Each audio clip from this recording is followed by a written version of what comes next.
Good morning. Welcome to today's webinar event. My name is Joshua and I'm going to be your presenter today. We're here to talk about some payroll reports. It's promptly 11 a.m. Eastern Time. Welcome to everyone. Before we get started on our topic, there's just a few things I want to go over first. Forgive me if you've attended these before. These are for the benefit of our new attendees who've never attended the events before. If you click the little red arrow at the top of your, the sidebar of your webinar control panel, it'll minimize the webinar control panel, get it out of your way if you're using a single monitor setup, or if you've got a dual monitor, just drag that off to your second desktop, just again to get it out of the way and get the full visual effect of the presentation. We're going to be here together no later than 11:20, at least for my topic that I'm discussing. Frankly, this topic will probably be well less short of 20 minutes. But we are recording this, so there is going to be a video of this available on our website here sometime in the next few days, sometime next week most likely. And so you can certainly revisit this topic again at your leisure when it is out on our support center on the at churchwindows.com. So our workbook topic today, we're trying to do our best to keep these in line with our workbooks, is P102 or Payroll 102 workbook, pages 27 to 29. Here to talk about some specific payroll reports. So if we turn to that page 27 on that, and we're going to talk about our history report a little bit too here before the end, which isn't in that workbook, just simply because it's an important report too, is the first report that we're looking at is our pay period earnings report. So to access any of our payroll reports, we simply from the main payroll screen click on reports, and here's our entire list of payroll reports, including our e-filing and tax reports. But we're here to talk about our pay period earnings report. To review an employee's earnings in a given time period, that's what the book says here, use the pay period earnings report. I do use this report a lot on my support calls. So if we click on that, it opens up and asks us, basically who do we want to include on the report. We can run it for one employee. We can run it for those in a specific department or pay type. I can run it for contractors. And again, I can use specific employee and run it. It's really, you have full control of, who you want to include on this report. We're going to leave it as everybody. Then we go to next. And as generally most of our payroll reports will do, it's going to pop up and ask us, what period do we want to run for the report?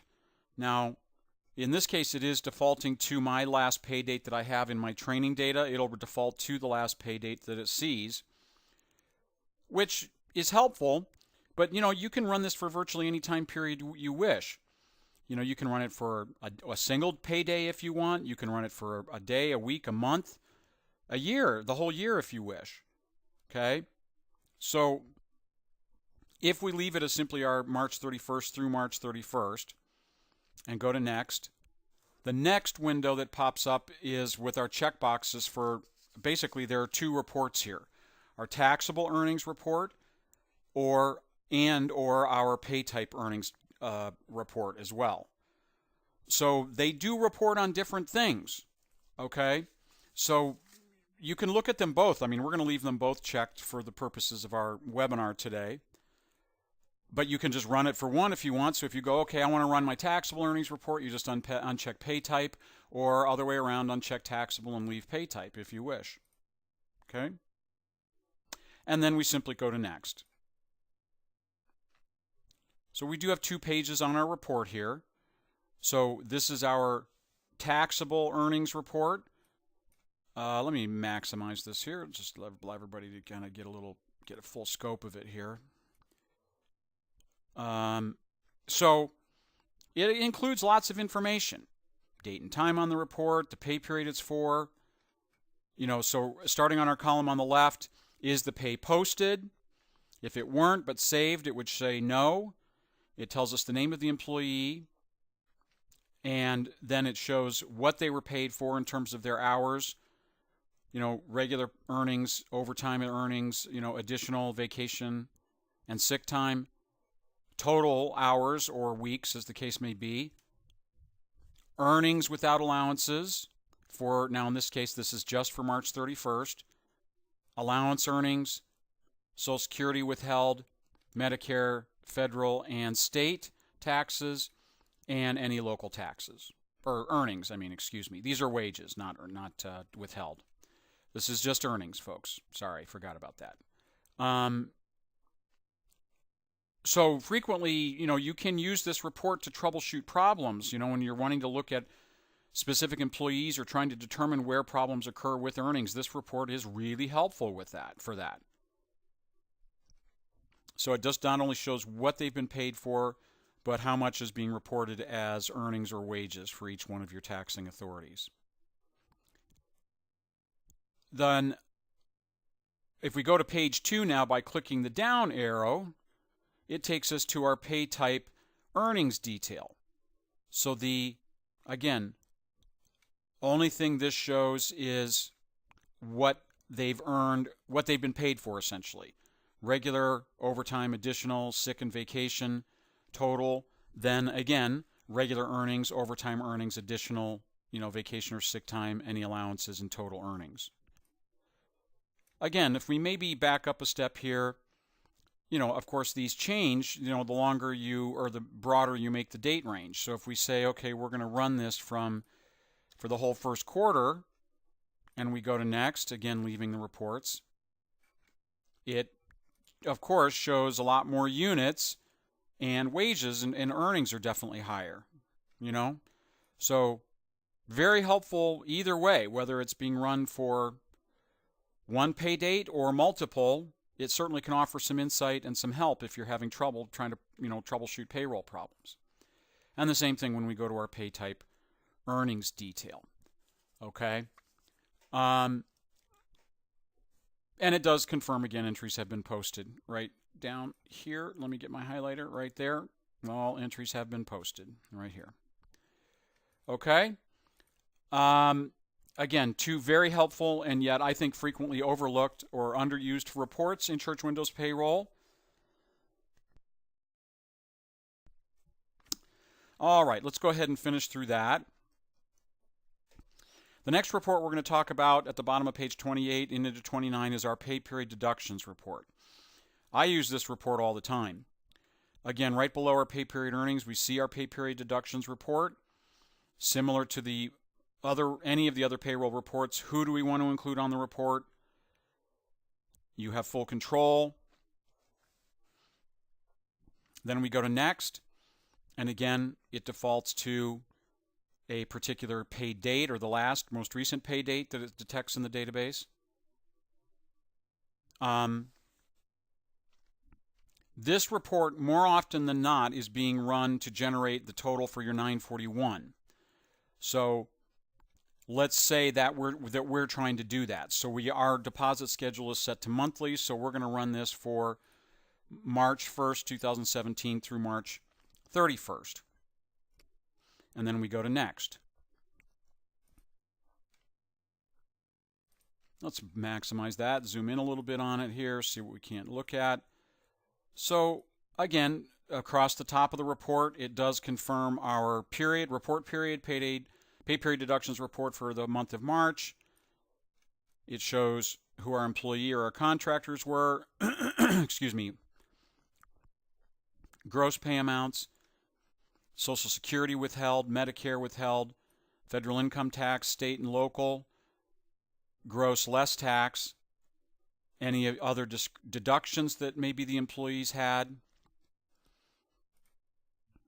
And then when we scroll further right, the actual net pay for the period. Again, this could be on a per pay period, or in this case, it's for our month of March.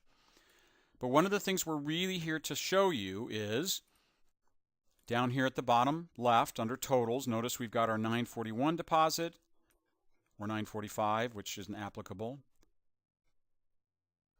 And it shows our Social Security withheld, Medicare withheld, and match subsequently, and any federal income tax. So when, like for example, when I get a call through support and folks say, well, how much did we withhold from our employees for Social Security and Medicare for X period, I have them run this report because it shows how much was withheld and then doubling it, of course, to add in the employer's share or contribution to that too. Okay? So definitely I run it a lot for when folks are calling me saying, hey, I don't know how to generate my 941 deposit or tax liability for the period. I'll use this report. You can use the 941 too. But this report's very handy. And it does allow us to be able to see the exact withholding amounts for all taxes, including, and I like to point this out, under our local taxes withheld as well. So if you have local taxes, it will show those here too. Okay. Again, very, very commonly used report for me as a church windows technician. Okay. And as I said, under reports, we're going to talk a little bit about our history reports. We've got about 9 minutes left here. I'm going to see what I can't do to kind of go through these. These are not in the workbook pages that we discussed, but it was in the topic heading for the webinar itself, so I'm going to go ahead and cover those. Down here under our reports list near the bottom, we do have the option called History Report. I, again, use these reports quite a bit on my support calls. Much like our taxable or employee payroll earnings reports, this also has 3 different kinds of reports you can run. The payroll history report, let me grab my highlighter again, steer some focus. I can't zoom in on this, folks, sorry. Payroll history report, which is the default, the employee detail hours report, and the federal taxable earnings withholdings and net pay detail report. And we're going to look at each one of them. It defaults to the payroll history report. As I'm sure probably many of you can guess, is that next we're going to be prompted for who we want to include on the report. You can run it for one employee, you can run it for one or all of them. It defaults to wanting to run it for everyone. So we go to next. Very similar as before, it's wanting to run it for a particular pay period. In this case, it's going to run it for the entire year. You can change that, of course. Do you want it as a group history report, or do you want employees on a separate page? You can do it that way. It all depends on what you want to see. Okay? We're going to leave it as group and go to next. So here, if we zoom in a little bit here, notice it does break it down by month on the left, January, February, March, and then quarterly totals. Again, into the next quarter, second quarter totals, next month, next quarter, then quarterly totals. And then finally, at the bottom, I didn't mean to erase that. I meant to go back to my other regular mouse. And then our year-to-date totals. Okay? Again, it shows gross taxable paid, Social Security and Medicare withheld, federal income tax, state and local, net tax, total deductions, total allowances, any advanced EIC amounts, and net pay, and the 941 wages, or taxes, excuse me. Very, very helpful report. Now, again, this is for all of my employees. You can go back, and if we do it as individual history report and go next, it's the same report, it's just putting each employee on a separate page. See, so my first employee here is our senior pastor, Larry. So it puts his, employee Larry Higgins at the top with his wages and earnings and a payroll history. I go down to the next page and it goes on to the next employee ad nauseum. Okay? Again, very helpful report. Now this doesn't show per pay. This is per month and quarter and year to date.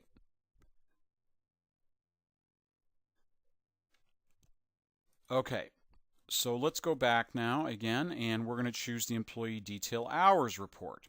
This is literally as described. It just lists what they were paid for. We're going to leave it again as everybody. It defaults to the full year. And go to next. We'll leave it as individual. and we go to next, and it tells us exactly what folks were paid.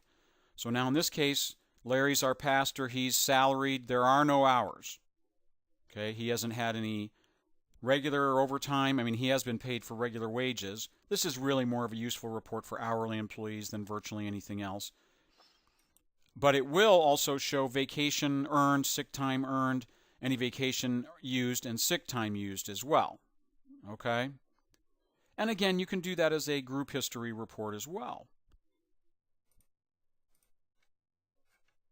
So now we're beginning to see hours popping in.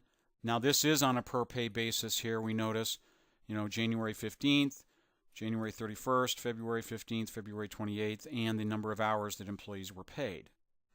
Okay, with totals. I use this report a lot for folks who are calling me asking me questions about, like they're saying, okay, I want to go in and I want to get my vacation and sick time earned and used sorted out for my employees.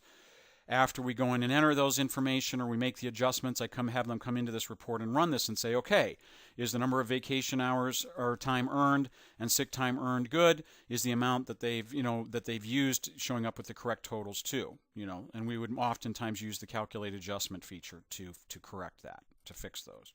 But this report allows us to verify that. Okay, finally, with just a couple minutes left here, federal taxable earnings, withholdings, and net pay detail. Personally, this is one of my favorite reports in payroll. We go to next. Again, who do we want to run it for? We'll leave it as everybody. Can run it for one employee if you want. Go to next. I will run it for a single employee a lot for folks. You can, again, choose a particular period, either run everybody as one on a report or individual history report. So let's say we had a question about our 941 that we weren't able to answer, a discrepancy that we saw on there that we weren't able to answer for the first quarter. I would change it to quarter one, leave it as my group history report, go to next, and it shows it shows every paycheck listed down the left side.